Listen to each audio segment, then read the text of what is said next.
Oh, fish on guys. Oh, nice one. Unang huli. Buti yan. Ay, may tumalon pa. So isa na naman pinakamagandang umaga sa'yo. Tayo na naman ay binigyan ng pagkakataon na mag-fishing. So dito muli tayo sa dagat ngayon para mag-fishing ngayong araw. Sana is may mahuli tayo. So kakadating ko lang. So magagawin natin is magsiset up lang muna ako ng mga ilang minuto. And then magsisimula na tayo magtapon ng mga lures natin. Titingnan natin kung may mahuli tayo ngayong araw. So hopefully na manood ka hanggang sa dulo. And hope you're gonna enjoy the video. Alright? So dahil kakasimula pa lang ng araw, ang una natin gagamitin is yung redhead lure natin. Titingnan natin kung may hamor ba. Kasi pag umaga, mas magandang gamitin yung medyo maputi, tsaka may pula sa ulo kasi mas attractive sila sa hamor. Hindi ganito, yung orange man na lure, maganda din yung para sa hamor. Subukan natin kung may makuha tayong hamor dito ngayon.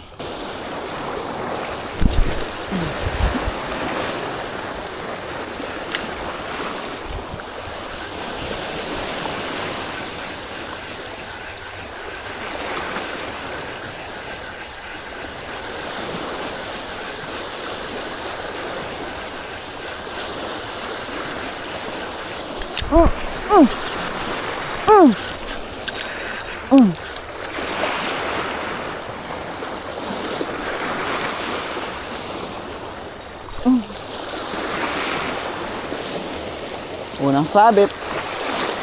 Kinekti, wala akong planong. So ayun, nasabit kaagad yung una nating lure, yung redhead. Sayang, wala na tayong ganun na lure. So ngayon naman, gagawin natin is mag-ultralight na lang muna tayo. Tapos mamaya-maya, kung may time pa, mag-heavy jigging tayo. So ngayon, gagamitin mo natin yung ultralight natin na setup.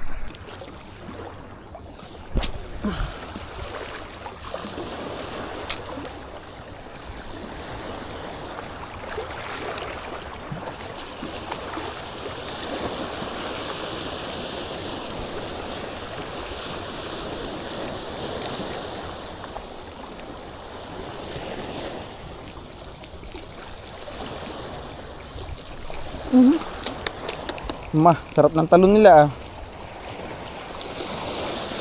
Guys, dahil walang kumakagat, subukan natin ngayon yung isang bago nating micro jig.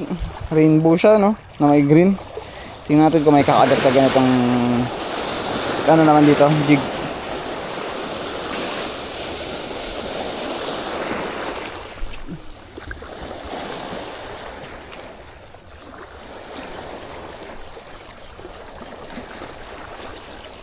Oh, fish on guys. Oh, nice one. Alright. Unang huli, unang kagat na may na-hook set. Anong isda kaya to? Maganda yung laban nyo. Sige, pamit ka dito. Maganda-ganda yung kagat niya sa natin eh. Para maganda to ah. Oh, nice. Unang huli. Uy, bastos tumalon.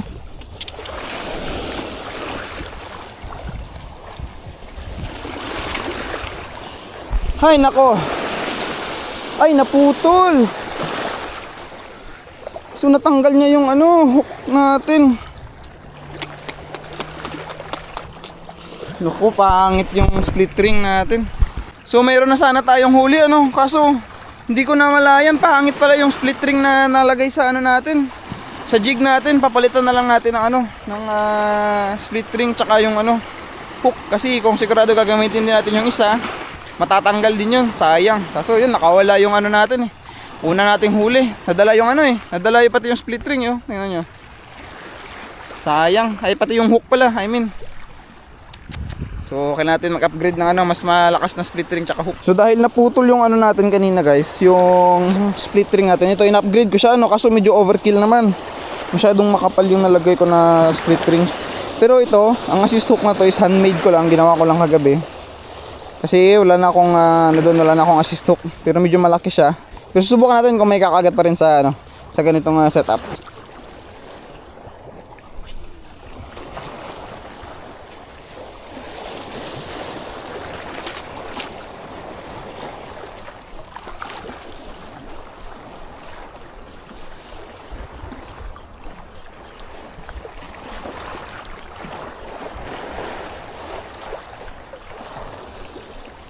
Oh, fish on guys. Oh, fish on, nice one.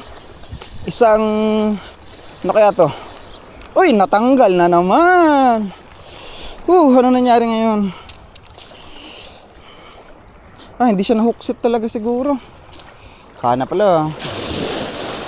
Sayang.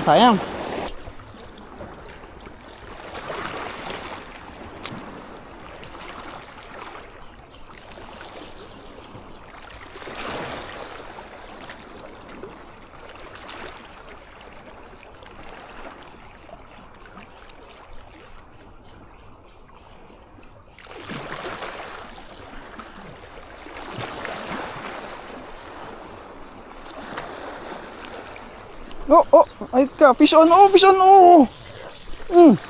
fish on, babay, naputol.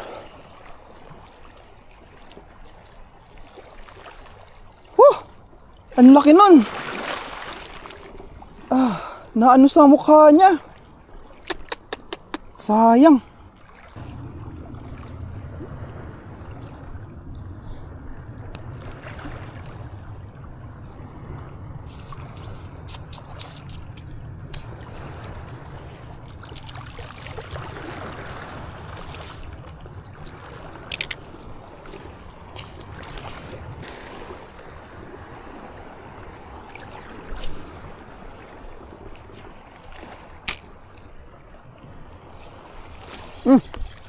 Fish on. Fish on. Isda yun. Nakatalon eh.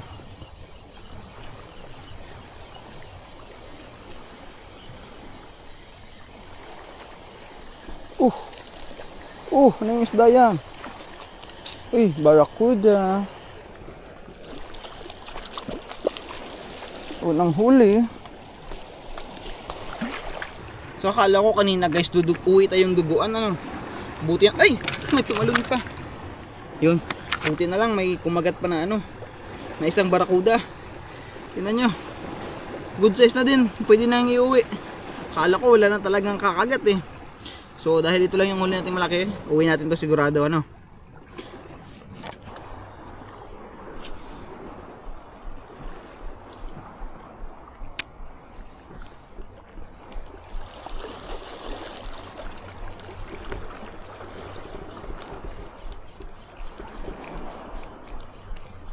Fish on. Fish on. Ano yun? Fish on guys. Isang malaki eh.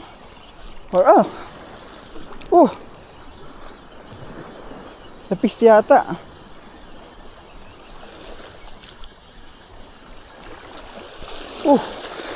Yoy, nakatanggal na naman. Anong nangyari? Hindi na naman siya na-hookset ng maayos. So ayun guys, wala tayong masyadong huli ngayon, ano. Bawi na lang tayo mamayang hapon. Kahit nalutad kanina, wala masyadong Tapos mayroon tayong dalawang maganda na kagat na unhook naman. Bawi na lang tayo mamayang hapon. Try natin na kung kaya pa ng ating katawan, mag-fishing tayo muli mamayang hapon. Kasi mamayang hapon, alas 5, low tide uli. Ibig sabihin, maganda muli yung spot natin. So tatry natin na maka-fishing after natin matulog. And then yun, kita-kita na lang mamayang hapon.